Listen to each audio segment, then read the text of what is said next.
A very warm welcome to all of you in this new video for the class 8, and the chapter is electric current and its chemical effects, the chapter number 16.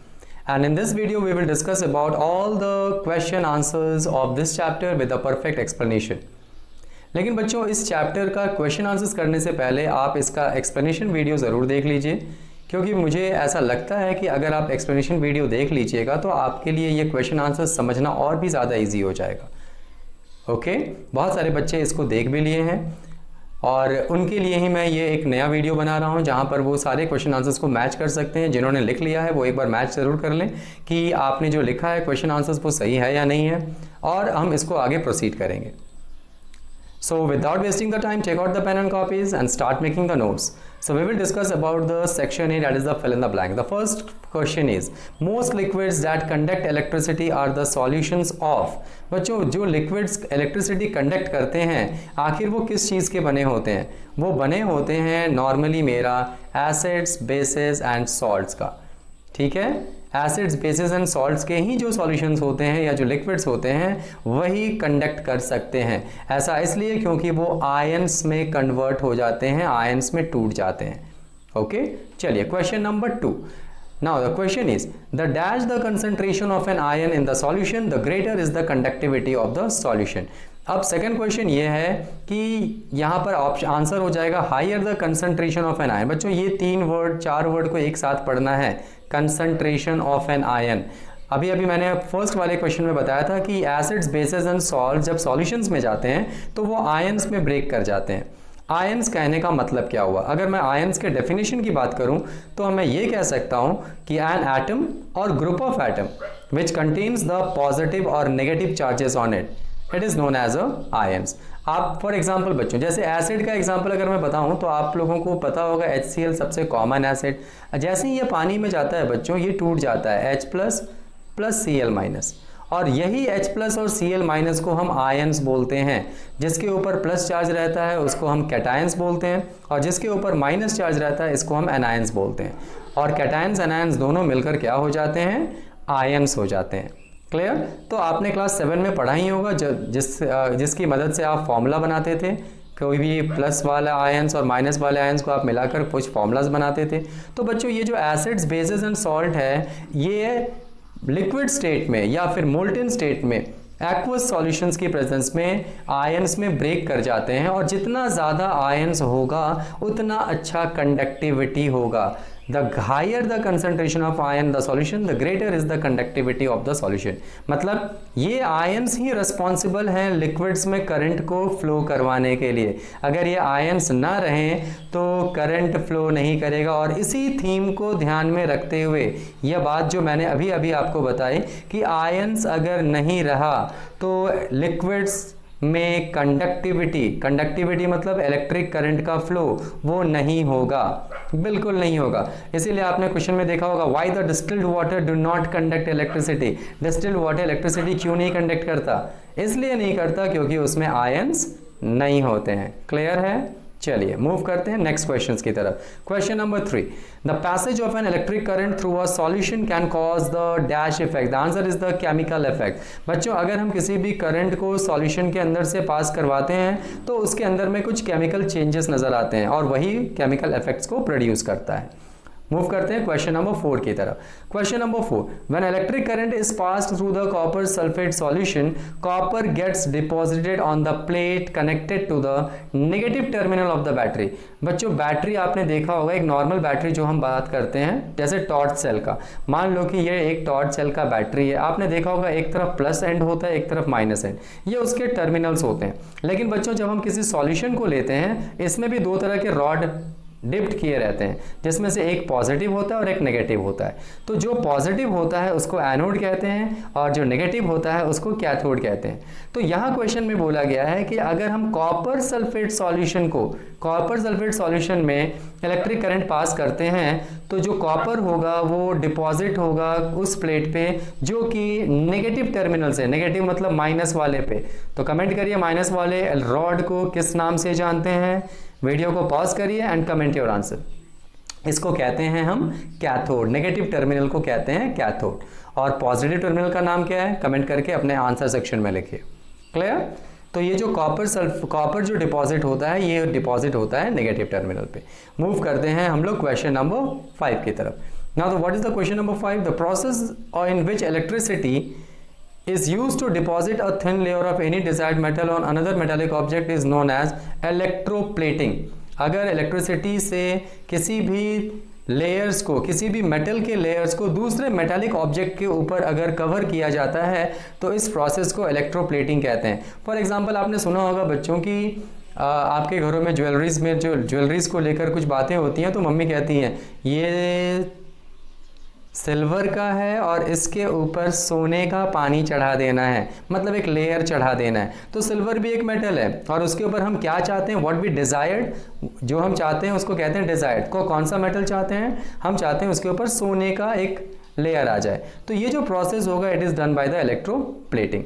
ठीक है, चलिए move करते हैं 6 number. The faster is the relative motion between the magnet and the closed coil, the stronger is the current that flows through the coil. बच्चों ये जो question है ये इलेक्ट्रोमैग्नेटिक इंडक्शन का क्वेश्चन है, जिसका एक शॉर्ट वीडियो मैं आपको बहुत जल्द बना के देने वाला हूँ। ठीक है, सिर्फ इतना समझ लो कि ये जो इफेक्ट है EMI जिसको हम कहते हैं इलेक्ट्रोमैग्नेटिक इंडक्शन, इसमें कहानी सिर्फ इतना ही है बच्चों कि अगर मैग्नेटिक फील्ड हो, मैग्नेट फील्ड हो, मतलब एक नॉर्थ और एक साउथ, और अगर उसके बीच में कोई कॉइल्स रख दिया जाए, ठीक है, और इसका मूवमेंट होते रहे तो इलेक्ट्रिसिटी जनरेट होगा। मतलब मैग्नेट से भी इलेक्ट्रिसिटी जनरेट हो सकता है और इसी के बारे में किस तरह जनरेट होगा इसी के बारे में इनमें स्टडी करना है। तो जितना ज़्यादा मोशन होगा, या तो मैग्नेट मोशन में रहे या फिर ये कॉइल मोशन में रहे, दोनों में से कुछ भी, ये कॉइल है। ठीक है, कॉइल किस चीज़ का बनेगा, इंसुलेटेड कॉपर वायर का बन सकता है ये। ठीक है, और मैग्नेट या फिर मैग्नेट मोशन में रहे, दोनों में से कोई भी मोशन में रहेगा तो इलेक्ट्रिसिटी जनरेट होगा, इलेक्ट्रिसिटी प्रोड्यूस होगा। मतलब एक नई बात है आपके सामने आ गई कि मैग्नेट से भी हम इलेक्ट्रिसिटी प्रोड्यूस कर सकते हैं। ठीक है, चलिए आगे बढ़ते हैं। 6 नंबर में इसका हो जाएगा, क्या आंसर है देखो तो जरा, सभी बच्चे चेक कर लीजिए। The faster is the relative motion, जितना फास्ट मूव करेगा magnet and the closed coil उतना स्ट्रॉन्गर करंट होगा, और जितना धीरे धीरे मूव करेगा उतना स्मॉलर करंट होगा। क्लियर, चलिए move to the section B. Section B में क्या है, स्टेट द ट्रू और false for the following statement. True और फॉल्स बताना है, वेरी इजी। और जैसा कि मैं हमेशा से बोलते आया हूं कि जो फॉल्स स्टेटमेंट होगा उसको आपको ट्रू करके देखना है, what will be the correct answer over it. So the first question is here 1 number, a solution of silver nitrate is a good electrolyte. बच्चों सिल्वर नाइट्रेट का फॉर्मूला होता है AgNO3। और क्या ये गुड इलेक्ट्रोलाइट है? बिल्कुल है, क्योंकि अभी आपने फिल इन द ब्लैंक्स का पहले पॉइंट में देखा था कि जो एक अच्छा लिक्विड होता है वो सॉल्ट भी हो सकता है। AgNO3 बच्चों एक सॉल्ट है और ये सॉल्ट भी इलेक्ट्रिसिटी कंडक्ट करेगा, और जो लिक्विड इलेक्ट्रिसिटी कंडक्ट करता है उसको इलेक्ट्रोलाइट बोलते हैं। यानी आपको अगर कोई क्वेश्चन ये पूछता है that what do you mean by electrolytes, so comment your answer. Those liquids which are capable of conducting the electric current, it is known as a electrolyte. ठीक है, जो लिक्विड्स अपने अंदर से इलेक्ट्रिक करंट को पास होने देते हैं उनको हम इलेक्ट्रोलाइट्स कहते हैं। So it is the true statement. Now move to the second one. Second question देखते हैं। सेकंड क्वेश्चन में क्या है बच्चों, देखिए, an electrolytic cell consist of a cathode, anode and an electrolyte. बिल्कुल सही, एक इलेक्ट्रोलाइटिक सेल में एक कैथोड रहता है, 2 रॉड्स होते हैं। आपने पढ़ा है, एक्सप्लेनेशन वीडियो में आपने देखा था, मैंने आपको बताया है, और उस वीडियो का लिंक मैं नीचे डिस्क्रिप्शन बॉक्स में दे दे रहा हूँ ताकि आप वहाँ से आसानी से पहले पार्ट को देख सकें। तो बच्चों जो भी इलेक्ट्रोलाइटिक सेल होगा उसमें 2 रॉड होंगे, जिसका एक का नाम होता है कैथोड। कैथोड कैसा रॉड होता है, कमेंट योर आंसर। कैथोड किस तरह का रॉड होता है, पॉजिटिव या negative, comment your answer. Anode किस तरह का रॉड होता है, एंड इलेक्ट्रोलाइट अभी भी मैंने बताया उसके अंदर का सॉल्यूशन जो रहेगा, जो लिक्विड्स रहेगा, that is known as a electrolytes. So the answer will be it will be the correct statement. So move to the third number. Oxygen gets liberated at the anode during the electrolysis of acidified water. बच्चों अगर हम water का electrolysis करें, यानी पानी के अंदर में हम करंट को पास करें, तो पानी किस चीज़ का बना है, H2O। तो जैसे ही हम इलेक्ट्रिसिटी इसमें पास करते हैं तो हाइड्रोजन प्लस ऑक्सीजन ये दोनों अलग अलग हो जाते हैं। क्वेश्चन ये बोल रहा है कि ऑक्सीजन कहाँ जाएगा और हाइड्रोजन कहाँ जाएगा। तो ऑक्सीजन यहाँ लिखा है एनोड के ऊपर जाएगा, और हाइड्रोजन कहाँ जाएगा बच्चों, कैथोड के ऊपर जाएगा। तो चेक कर लो ऑप्शन में क्या है, oxygen gets liberated at the anode, मतलब ये सही स्टेटमेंट है। So the third one will be the true statement. Okay, चलिए मूव करते हैं next question, question number 4। Question number 4 में क्या दिया है? Electro refining is the process of coating one metal of another using an electric current, it is the false statement. बच्चों यहाँ refining बोला है, रिफाइनिंग का मतलब होता है शुद्ध करना, प्यूरिफिकेशन करना, प्यूरिफिकेशन करना। इसमें किसी एक मेटल का कवर को, लेयर को दूसरे मेटल के ऊपर चढ़ाया नहीं जाता। अगर ये ऐसा होता है इसको हम इलेक्ट्रोप्लेटिंग कहते हैं, मतलब ये इलेक्ट्रो रिफाइनिंग नहीं होकर अगर यहाँ इलेक्ट्रोप्लेटिंग होता तो ये आंसर सही था, लेकिन यहाँ पर क्या ऑप्शन दे दिया है? Electro refining. So it is the false statement. Clear? सुधार के जरूर लिखिएगा जो भी फॉल्स स्टेटमेंट रहेगा। Next one 5 number, the phenomenon of electromagnetic induction. देखो इलेक्ट्रोमैग्नेटिक इंडक्शन, इसी को शॉर्ट में कहीं कहीं लिखा मिलेगा EMI।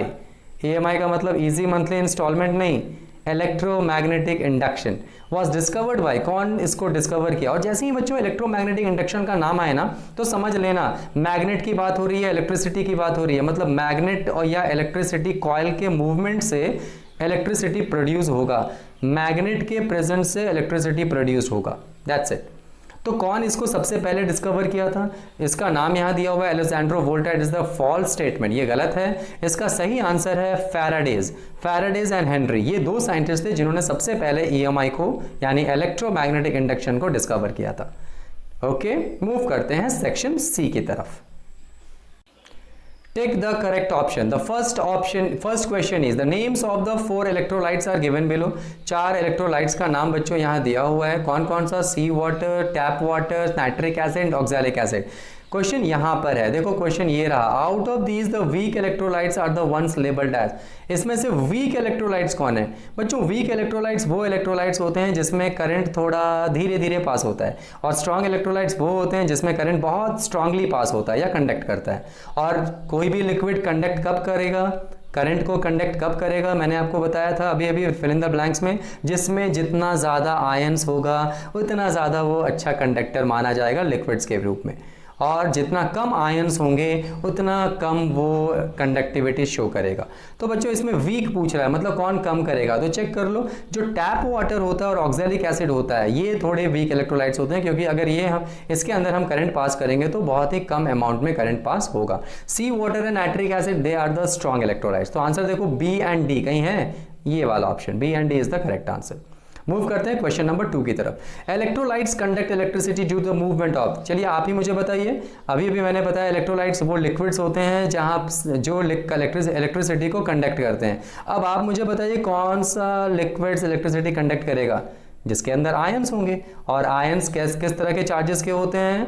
Positive as well as negative ion. Positive भी हो सकता है और नेगेटिव भी हो सकता है। So this one will be the correct answer. अब आगे मूव करते हैं क्वेश्चन नंबर 3।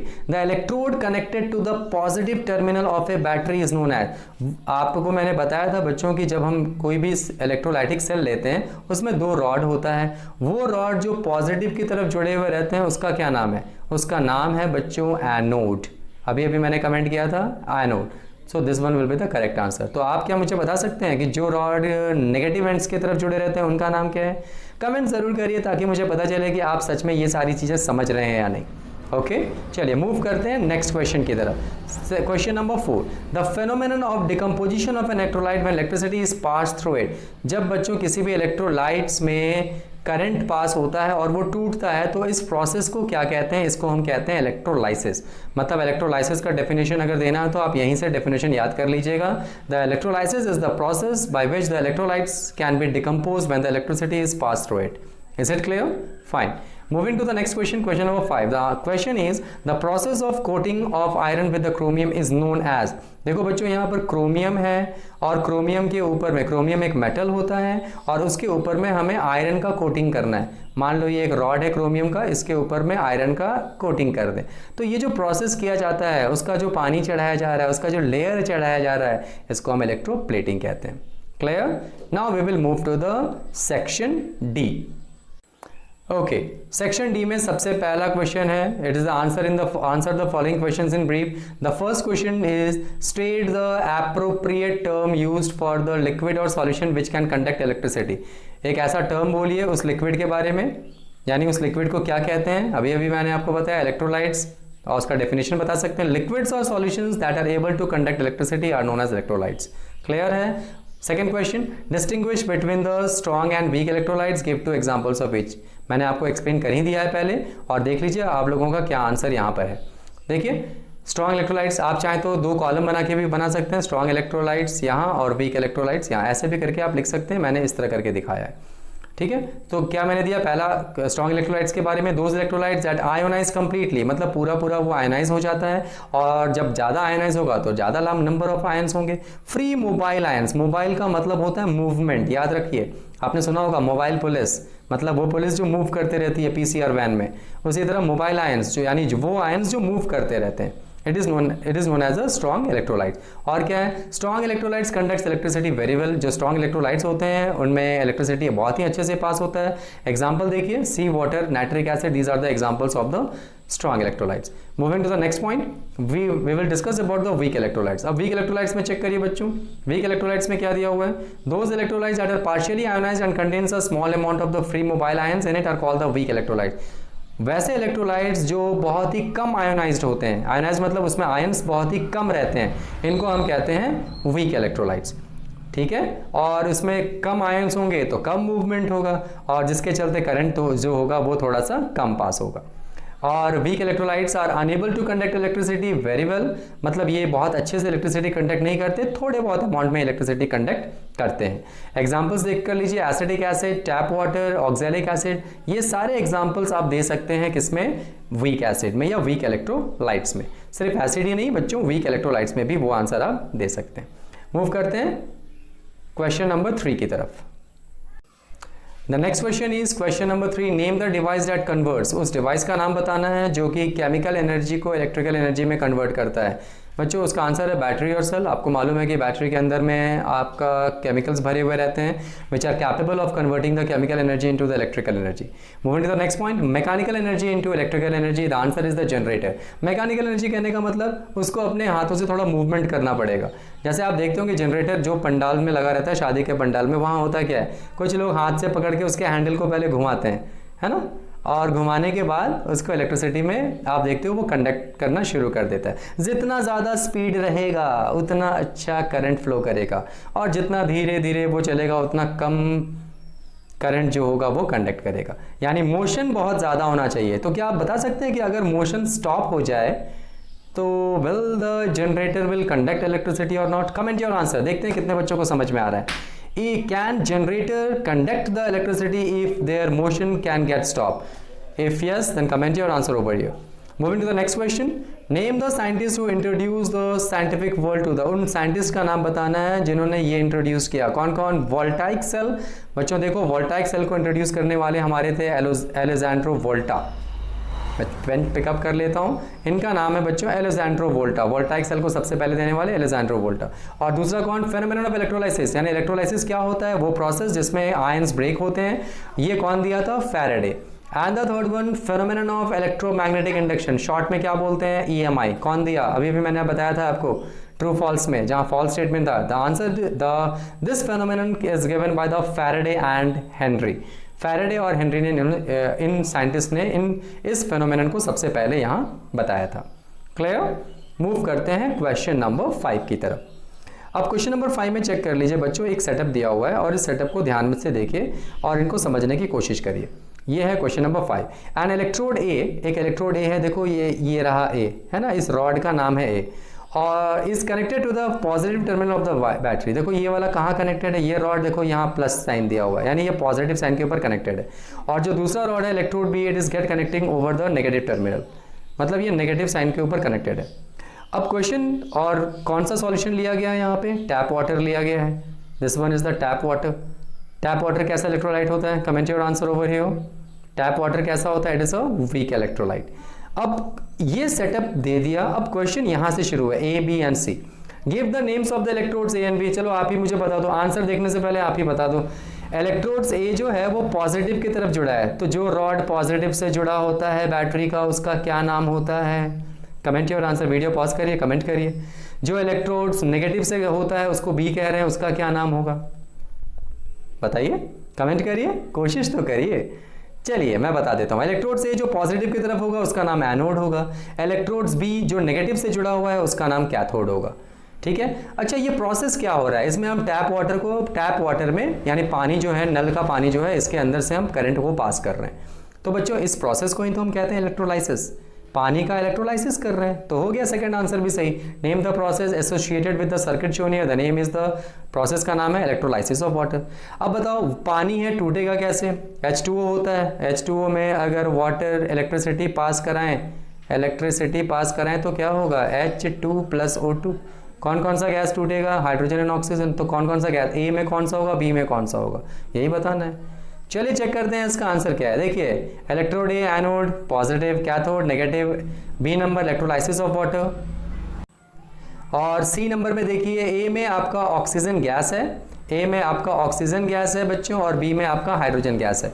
मतलब ये आपको याद रखना होगा। और ए का नाम है एनोड, ए का क्या नाम था, एनोड। मतलब एनोड रॉड पे ऑक्सीजन रहेगा और कैथोड पे बच्चों आपका क्या रहेगा, हाइड्रोजन रहेगा, हाइड्रोजन गैस रहेगा।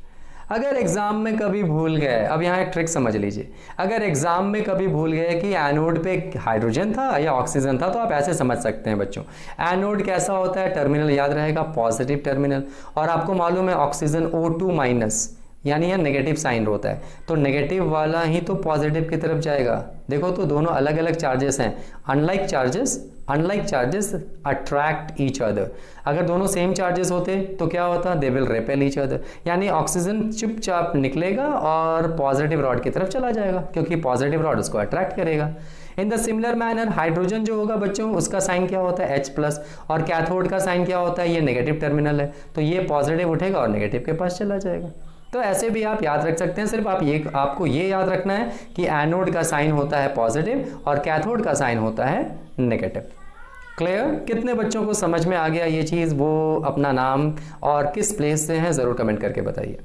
मूव करते हैं नेक्स्ट क्वेश्चंस की तरफ। ओके, क्वेश्चन नंबर 6 में सिर्फ आपको मीनिंग ऑफ द टर्म्स देना है। इलेक्ट्रोमैग्नेटिक इंडक्शन मैंने आपको बताया, the phenomenon of production of electricity by changing the magnetic field is known as electromagnetic induction. और सेकेंड वन आई है इलेक्ट्रोलाइसिस। आपको मैंने बताया the phenomenon of decomposition of an electrolyte when electricity is pass through it is known as electrolysis. ठीक है, यानी electricity को जिस लिक्विड में हम पास करते हैं और फिर अगर उसका डिकम्पोजिशन होता है, अगर वो टूटता है आयंस में, तो this process is known as electrolysis. Moving to the C number, electrodes क्या होते हैं, किसी ने मुझे कमेंट भी किया था कि what we mean about the electrodes. तो इलेक्ट्रोड्स क्या है बच्चों, देखो मेटल रॉड और a plate through which an electric current enters और लीव्स इन इलेक्ट्रिक सेल। बच्चों ये जो सेल है उसके अंदर में जो रॉड होते हैं, या फिर वो प्लेट के रूप में भी हो सकता है, ध्यान देना, प्लेट के रूप में भी हो सकता है, ऐसे प्लेट के रूप में भी रहेगा। तो प्लेट के रूप में रहे या रॉड के रूप में रहे, जहाँ से करंट इसके अंदर इस लिक्विड के अंदर ट्रांसफर होगा या इसके बाहर भी जा सकता है, तो इसको हम इलेक्ट्रोड्स कहते हैं। इसी रॉड को इलेक्ट्रोड्स कहा जाता है। पॉजिटिव में जुड़ा है तो उसको एनोड कहा जाएगा, और नेगेटिव में अगर जुड़ा है तो इसको कैथोड कहा जाएगा। क्लियर है? Okay, last one electro refining of metal. Refining मालूम ही है आपको कि जिसमें मेटल्स को प्यूरिफाई किया जाता है। तो चेक कीजिए इसका आंसर क्या है। The method of purification of metals by using electricity is called electro refining of metals. अब मूव करते हैं क्वेश्चन नंबर 7 की तरफ।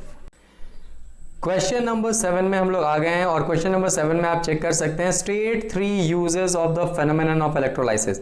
3 यूजेस बताना है बच्चों।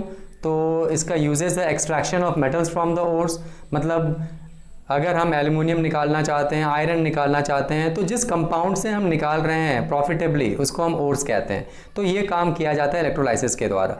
इलेक्ट्रो रिफाइनिंग किया जाता है, आपने ऊपर पढ़ा ही होगा, इलेक्ट्रोप्लेटिंग भी किया जाता है, सब इलेक्ट्रोलाइसिस प्रोसेस के द्वारा ही किया जाता है। Clear? Now move to the section E. Section E में चेक कीजिए बच्चों, answer the following question, give reasons for the following. Very very important question. ये यहाँ से ई का 1 नंबर वेरी वेरी इंपॉर्टेंट है, और यहाँ सब बच्चे इसको याद करने की कोशिश करेंगे और समझेंगे। देखो क्या लिखा हुआ है, solid sodium chloride does not conduct electricity while sodium chloride solution conducts. बच्चों सोडियम क्लोराइड का फॉर्मूला होता है NaCl।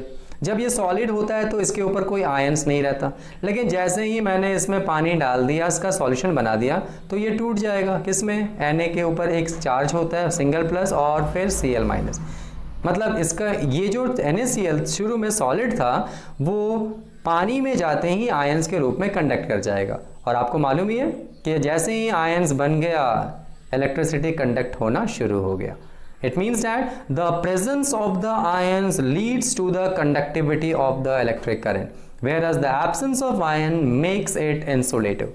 यानी अगर आयंस प्रेजेंट ना हो तो वो कंडक्ट नहीं करेगा।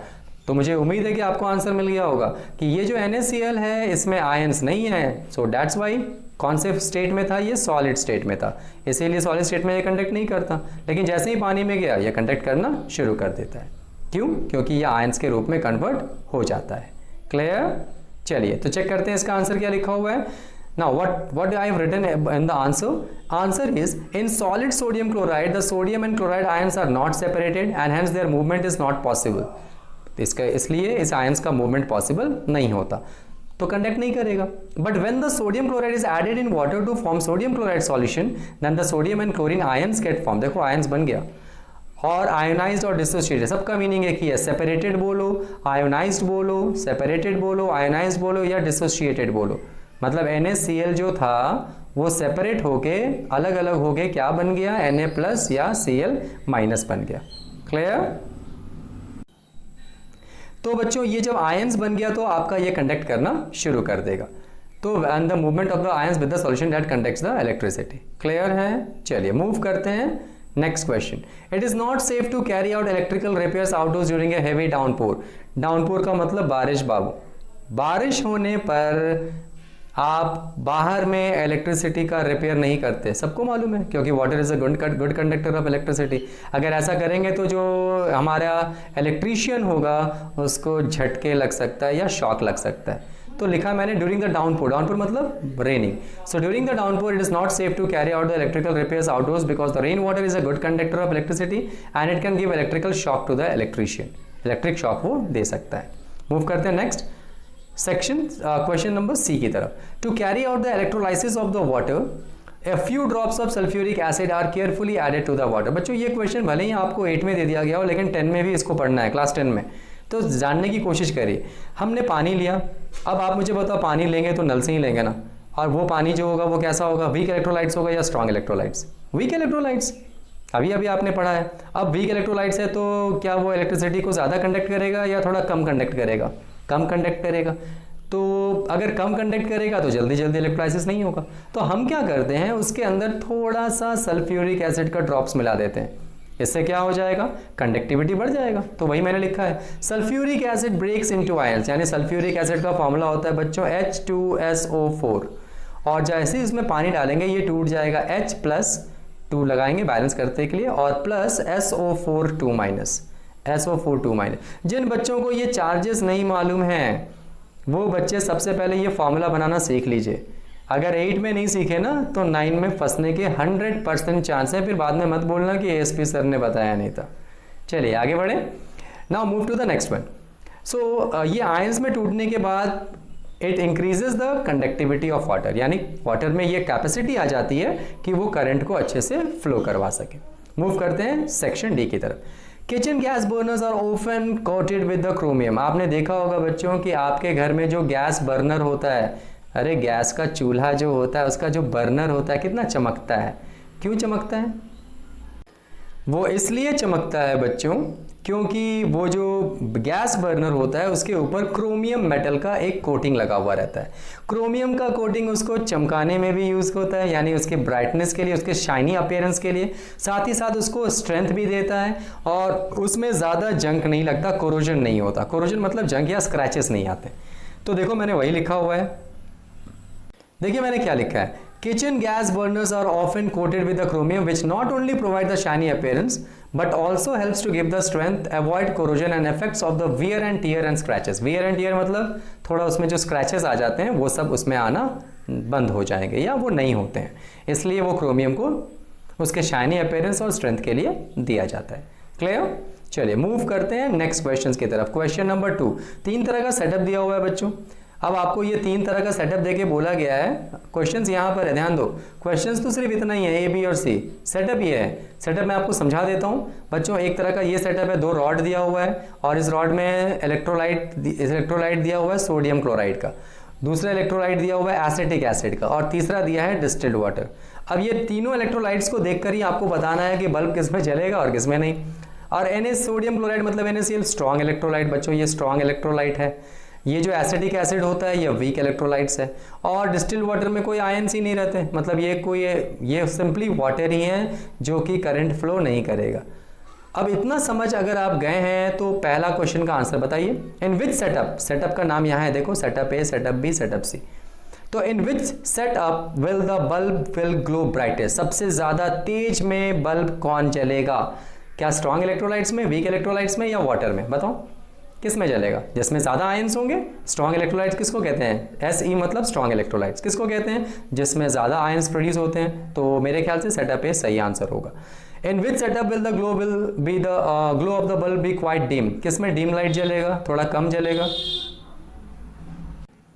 तो मेरे ख्याल से आपका जो वीक एसिड होगा इसमें आपका थोड़ा सा कम जलेगा, है ना। जो वीक एसिड्स होगा बच्चों ये थोड़ा सा इसमें कम जलेगा। और लास्ट में क्या, किसमें बल्ब बिल्कुल ही नहीं जलेगा? लास्ट वाले में नहीं जलेगा। क्यों नहीं जलेगा? क्योंकि आंसर जस्टिफाई भी करना है, आंसर सिर्फ चूज मत करके लिख देना कि सेटअप है, सेटअप बी एंड सेटअप सी। क्यों नहीं जलेगा? इसमें ज़्यादा आयंस है इसलिए ज़्यादा, मोर आयंस लिख देना है। इसमें थोड़ा लेस आयंस लिख देना है, ठीक है। इसमें नो आयंस लिख देना है, हो गया आंसर। इजी, इतना बड़ा क्वेश्चन और थोड़ा थोड़ा छोटा छोटा आंसर। चेक कीजिए इसका आंसर क्या है।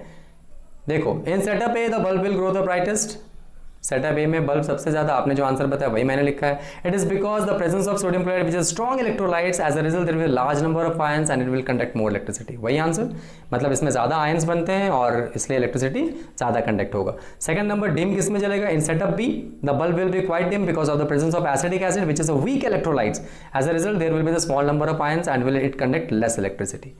और सी में मालूम ही है आपको, not glow because the distilled water does not contain any free mobile ions, कोई आयंस नहीं, मोबाइल मतलब मूव करना, as a result electricity will not flow. तो आई होप कि आपको ये तीनों सेटअप का रीजंस भी समझ में आ गया होगा। जब इस क्वेश्चंस को आप करेंगे तो आप रीजन जरूर दो बच्चों। ये एक बेसिक पॉइंट है जो पूरे चैप्टर्स में आपको समझ में आना चाहिए। आयंस ज्यादा है तो करंट ज्यादा होगा, आयंस कम है तो करंट कम होगा, अगर आयंस नहीं है तो करंट फ्लो ही नहीं होगा, उसी को कंडक्टिविटी भी कहते हैं। क्लियर है? चलिए मूव करते हैं क्वेश्चन नंबर 3 की तरफ। क्वेश्चन नंबर 3 क्या है? चलिए क्वेश्चन नंबर 3 में देखते हैं बच्चों। ये जो सेटअप दिया है बच्चों, एक्चुअली ये एक इलेक्ट्रो रिफाइनिंग का सेटअप है, और अगर आप इस क्वेश्चन को भी समझ गए तो इलेक्ट्रो रिफाइनिंग भी आपको समझने में दिक्कत बिल्कुल नहीं होगा। तो चेक करते हैं इसमें क्या क्या बातें दी हुई है। तो रमित नाम का कोई लड़का है जिसने ये चीज़ सेटअप किया है, किस काम के लिए? प्यूरिफिकेशन ऑफ कॉपर, कॉपर को साफ करना है, मतलब उसके पास जो कॉपर है वो इम्प्योर है। तो बच्चों जो इम्प्योर होता है ना उसको एनोड में रखते हैं हम लोग। इलेक्ट्रोड जो पॉजिटिव एंड की तरफ रहता है इसको एनोड बोलते हैं, मतलब ये वाला जो पोर्शन होता है इसको हम इम्प्योर बोलते हैं। याद रखना, इम्प्योर हमेशा एनोड की तरफ रहेगा। और इलेक्ट्रोड बी जो होगा ये प्योर होता है, मतलब प्योर कॉपर यहाँ रखेंगे। दोनों कॉपर ही है, ये दोनों रॉड कॉपर का ही है, सिर्फ अंतर ये है कि एनोड में इम्प्योर कॉपर है जिसको साफ करना है, और इलेक्ट्रोड बी में जो होगा वो प्योर कॉपर होगा जो कहीं से हम लेकर आएंगे और उसको लगा देंगे। अब इसमें से जितना भी कॉपर होगा इम्प्योर वाले में, वो सारा कॉपर धीरे धीरे प्योर वाले में ट्रांसफर हो जाएगा जब हम इसके अंदर इलेक्ट्रिसिटी को पास करवाएंगे। तो अब देखो क्वेश्चन हो गया। अब क्वेश्चन ये भी है कि सर ये इलेक्ट्रोड ए और इलेक्ट्रोड बी तो समझ में आ गया, मगर ये सॉल्यूशन किसका लेंगे? बच्चों सॉल्यूशन उसी का लेंगे जिसका ये मेटल है। कॉपर का है तो कॉपर का ही सॉल्ट लेना होगा, मतलब कॉपर सल्फेट हो सकता है, कॉपर क्लोराइड हो सकता है, कॉपर का ही कोई ना कोई सॉल्ट आपको लेना पड़ेगा। तो चेक करते हैं क्वेश्चन क्या है। देखो, name the metal used for electrodes A and B, कौन सा मेटल यूज करेंगे ए के लिए और बी के लिए? तो चेक करो आंसर क्या है। मैंने यहाँ लिख दिया, इलेक्ट्रोड ए के लिए बच्चों यूज करेंगे impure copper rod, impure copper rod का यूज करेंगे, ठीक है। इलेक्ट्रोड बी में चेक करो जरा सा, इलेक्ट्रोड बी के लिए नेम द, इलेक्ट्रोड बी में हम क्या करेंगे? प्योर कॉपर रॉड, अभी भी मैंने बताया। Second number, name the process of purification, इस प्रोसेस का नाम क्या है? इसको हम कहते हैं इलेक्ट्रो रिफाइनिंग। अब इलेक्ट्रो प्लेटिंग मत करना, इलेक्ट्रो प्लेटिंग मतलब दूसरे के ऊपर प्लेट चढ़ाना, हाँ, रिफाइनिंग मतलब साफ करना, ऐसे भी करके आप पकड़ सकते हो नाम को। और लास्ट वाला question, name the solution that needs to be used, कौन सा सॉल्यूशन यूज करेंगे? तो जिसकी सफाई हो रही है उसी मेटल का सॉल्ट होना चाहिए, मतलब जिस मेटल का प्यूरिफिकेशन होगा उसका मेटल सॉल्ट लेना है, ठीक है, मतलब कॉपर होगा तो कॉपर सॉल्ट का, एल्युमिनियम होगा तो एल्युमिनियम का सल्फेट होगा, या क्लोराइड होगा, या कुछ भी हम ले सकते हैं।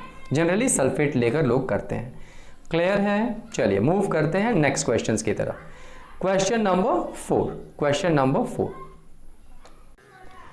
नंबर 4 में आप देख सकते हैं बच्चों, क्वेश्चन ये है कि define electroplating, how can steel spoons be plated. अब स्टील स्पून को प्लेट करना है सिल्वर के साथ, मतलब चांदी का चम्मच बनाना है, यानी चांदी को स्पून के ऊपर डिपॉजिट करवाना है। तो बताओ कौन सा प्रोसेस, कमेंट करिए। इस प्रोसेस को क्या कहेंगे? इलेक्ट्रोप्लेटिंग। एक के ऊपर चढ़ाना है, तो वही मैंने लिखा था, process of depositing a thin layer of some desired metal. Desired मतलब जिसको मैं चाहता हूं कि वो उसके ऊपर आए। चांदी के ऊपर मैं चाहता हूं सोना आ जाए, तो सोना हो गया मेरा डिजायर्ड मेटल। और किसके ऊपर चढ़ाना चाहते हैं? चांदी के ऊपर, तो हो गया। इस क्वेश्चन में कौन सा मेरा डिजायर्ड मेटल है? सिल्वर, मतलब इसको मैं चढ़ाना चाहता हूं। किसके ऊपर चढ़ाना चाहता हूं? स्टील स्पून के ऊपर, स्टील के चम्मच के ऊपर। तो इस प्रोसेस को ही हम क्या कहते हैं? इलेक्ट्रोप्लेटिंग। क्या होगा? For electroplating the steel spoon with the silver, क्या करना चाहिए? बताओ कैथोड किसको बना दें? कैथोड उसको बनाया जाता है, अभी मैंने ऊपर बताया था, कैथोड उसको बनाया जाता है जिसके ऊपर डिपॉजिट करवाना है। ठीक है, तो स्टील स्पून के ऊपर करवाना है तो स्टील स्पून बन जाएगा मेरा कैथोड। और किससे करवाना है? सिल्वर से, तो सिल्वर बन जाएगा मेरा एनोड। बस। तो सॉल्ट किसका लें? एनोड वाला सॉल्ट लेना चाहिए। एनोड कौन है? सिल्वर का, तो एनोड का सॉल्ट क्या हो जाएगा? सिल्वर का सॉल्ट। देखो यही फर्क है, यही फर्क है। इसके ऊपर मैंने इसके ऊपर वाले क्वेश्चंस में इलेक्ट्रो रिफाइनिंग बताया था, वहां दोनों सेम तरह के मेटल्स थे, लेकिन सिर्फ अंतर इतना था, एक इम्प्योर था और एक प्योर था, मतलब वहां रिफाइनिंग करना था। लेकिन बच्चों यहाँ प्लेटिंग करना है, एक दूसरे के ऊपर चढ़ाना है। और ऐसे केसेस में जो सॉल्यूशन होता है वो एनोड के सॉल्ट का होता है। चेक करते हैं इसका डायग्राम। ये डायग्राम देखो मैंने कैसे बनाया है, इस तरह का चेक कर सकते हैं आप। ठीक है, ये एनोड है, ये कैथोड है, ये एनोड हो गया, ये कैथोड हो गया। अब इसके अंदर जो लिक्विड है ना, ये सब जो पानी जैसा भरा हुआ है, ये सॉल्यूशन कौन सा होना चाहिए बच्चों? ये एनोड का सॉल्ट होना चाहिए। एनोड किस चीज़ का बना है? सिल्वर का, मतलब जरूर इसके अंदर सिल्वर का सॉल्ट होना चाहिए। चेक करते हैं कौन सा सॉल्ट है। देखिए सिल्वर नाइट्रेट मिला सबको, सिल्वर का, ये रहा मेरा सिल्वर। देखिए सारे बच्चे, सिल्वर नाइट्रेट। क्लियर? चलिए, तो ये इलेक्ट्रोलाइट है। अब क्वेश्चन है भाई, state any 3 uses of electroplating. 3 uses बता दीजिए इलेक्ट्रोप्लेटिंग का। तो क्या है? It gives the shiny appearance to any object on which it is coated. जिसके ऊपर लगाया जाएगा वो बहुत चमकेगा, जैसे क्रोमियम चमकता है ना हमारे गैस बर्नर के ऊपर। It helps to prevent the corrosion of metal, जंग लगने नहीं देगा, किसी तरह का वियर एंड टियर नहीं होगा। It is also cost effective and helps to reduce friction. बहुत ही ज़्यादा थोड़ा सस्ता भी है और फ्रिक्शन को ये रिड्यूस करता है, मतलब अगर थोड़ा सा इसको वियर एंड टियर होगा, थोड़ा झटका लगेगा, कोई चोट फोट लगेगा तो थोड़ा बर्दाश्त कर सकता है। तो ये एडवांटेजेस है किसका? इलेक्ट्रोप्लेटिंग का। Move to the question number 5। अब क्वेश्चन नंबर 5 देखिए क्या है। डिस्क्राइब एन एक्सपेरिमेंट, एक एक्सपेरिमेंट डिस्क्राइब करना है जो that we can get electrical energy by using a magnet. अभी भी मैंने बताया मैग्नेट से इलेक्ट्रिसिटी निकालना। कौन सा फेनोमेनन? कमेंट करिए। EMI। What is the full form of EMI? Comment your answer, comment your answer. तो क्या करते हैं देखो, यही मैंने तरीका बताया। Take a hollow cylindrical pipe of iron. एक आयरन का पाइप ले लीजिए, लेकिन खोखला होना चाहिए, हॉलो होना चाहिए, और इसके ऊपर में ना कॉपर वायर लगा दीजिए। कॉपर वायर का जो ऊपर का प्लास्टिक होता है उसको मत हटाइएगा, इंसुलेटेड ही लगाना है। आप इसको चाहें तो घर में भी बना सकते हैं। And make a large number of turns wrapped over it with a well insulated copper. बच्चों इंसुलेटेड, छीलना नहीं है तार को, जैसा तार है उसी तरह लपेट देना है। जो जितना ज़्यादा टर्निंग होगा उतना अच्छा मैग्नेटिक इफेक्ट आएगा, और जितना कम टर्निंग होगा उतना कम मैग्नेटिक इफेक्ट आएगा और करंट थोड़ा सा कम होगा। Join the ends of the wire with the bulb. Now take a stronger bar magnet and move it rapidly towards and away from it. अब आपने इस तरह का कॉइल बना लिया। अब इसके सामने एक बार मैग्नेट आपके स्कूल में मिल जाएगा या आपके घर के पास भी हो सकता है। अब इसको सिंपली आगे लाना है और पीछे ले जाना। अपने हाथ से पकड़कर आगे लाइए, पीछे लाइए, कभी इसको आगे ले जाइए, कभी इस मैग्नेट को पीछे ले जाइए। और इसका जो वायर का जो कनेक्टिविटी है एक बल्ब के साथ आप जोड़ दीजिए। जैसे ही आप इस मैग्नेट को आगे पीछे करेंगे वैसे तुरंत ये बल्ब जलना शुरू होगा। मतलब जब सामने लाएंगे तो जलेगा, पीछे ले जाएंगे तो जलेगा, लेकिन जब रुक जाएंगे तो नहीं जलेगा। लेकिन वो थोड़ा कम सेकंड के लिए चलता है, इसलिए क्योंकि आपका हाथ का मूवमेंट बहुत ज़्यादा नहीं है। अगर आप इतने ताकत से जल्दी जल्दी अगर उसको आप मूव करवाएंगे तो ये बल्ब कुछ देर के लिए जलेगा भी। चेक करके देखिएगा और कमेंट करिएगा कितने लोगों ने ये एक्सपेरिमेंट किया है। ठीक है sir, the bulb will glow but as soon as the magnet will stop moving, अगर मैग्नेट को आपने स्टॉप कर दिया तो the glow of bulb will also stop, जो बल्ब का जलना है वो भी रुक जाएगा। So in this way a magnet can be used to induce current, और इसी तरह जो मैग्नेट होता है वो करंट को बना सकता है। क्लियर है सबको? चलिए मूव करते हैं क्वेश्चन नंबर 6 की तरफ। देखो अब वही 6 नंबर में सेम क्वेश्चन नंबर 5 का ही पूछा गया है। क्या बोला गया देखो, तो बोला ये गया है, एक coil of insulated copper wire is connected to the torch bulb, state the likely response of the bulb if the bar magnet, अगर बार मैग्नेट को कॉइल के सामने ले जाएं, मान लो ये कॉइल है, ये मेरा बार मैग्नेट है ना, एक सिलेंड्रिकल आयरन के ऊपर मैंने इस तरह लपेट दिया है, अब मान लो सामने ले जाऊं तो इसका कनेक्शन किससे, एक बल्ब के साथ कर दिया गया, तो बल्ब जलेगा, बिल्कुल जलेगा। अगर मैं आउट ऑफ द कॉइल इसको मैं बाहर की तरफ ले जाऊं, इधर ले जाऊं बार मैग्नेट को, ये बार मैग्नेट है, अगर बाहर ले जाऊं तो भी जलेगा, bulb will again glow for a moment, तब थोड़ी देर के लिए। अब उसके बाद है held stationary within the coil, अगर मैं रुके रहूं, एक ही जगह रोक दूं तो क्या होगा, जलेगा ही नहीं, मूवमेंट होगा तभी जलेगा। इस बात को खास तौर से ध्यान देना, क्योंकि इसी प्रिंसिपल पे जनरेटर काम करता है। जनरेटर जो होता है बच्चों इसी प्रिंसिपल पे काम करता है। आपके जो टीचर्स होंगे वो आपको एक्सप्लेन करेंगे, या जो मैं अगर इलेक्ट्रोमैग्नेटिक इंडक्शन का वीडियो बनाऊंगा तो उसमें मैं थोड़ा बहुत एक्सप्लेन कर दूंगा on the basis of class 8। Clear? चलिए अब हम मूव करते हैं आगे की तरफ। मेरे ख्याल से perhaps this is the last question. Last में आप ये जरूर लिख लीजिएगा कि the bulb will not glow as the current will not be induced. Induce मतलब करंट उसके अंदर नहीं आता है। So this is all about the question answers of this chapter. I hope आपने बहुत ही इंटरेस्टिंग तरीके से इसको समझा, और इसका फर्स्ट पार्ट जो एक एक्सप्लेनेशन वीडियो है उसको ज़रूर देखिए। उसमें सिर्फ मैंने लास्ट टॉपिक इलेक्ट्रोमैग्नेटिक इंडक्शन नहीं बताया है, उसके लिए मैं 10-15 मिनट का एक अलग वीडियो बना के बता दूंगा। लेकिन ये पूरे चैप्टर्स को समझने के लिए ये दोनों पार्ट्स देखना ज़रूरी है। इसके लिंक को आप नीचे डिस्क्रिप्शन बॉक्स में देख सकते हैं, जहाँ से आप ये काम अपना देखने का सारा चीज़ नोट कर सकते हैं। टिल देन पढ़ाई करते रहिए and all the very best. Thank you.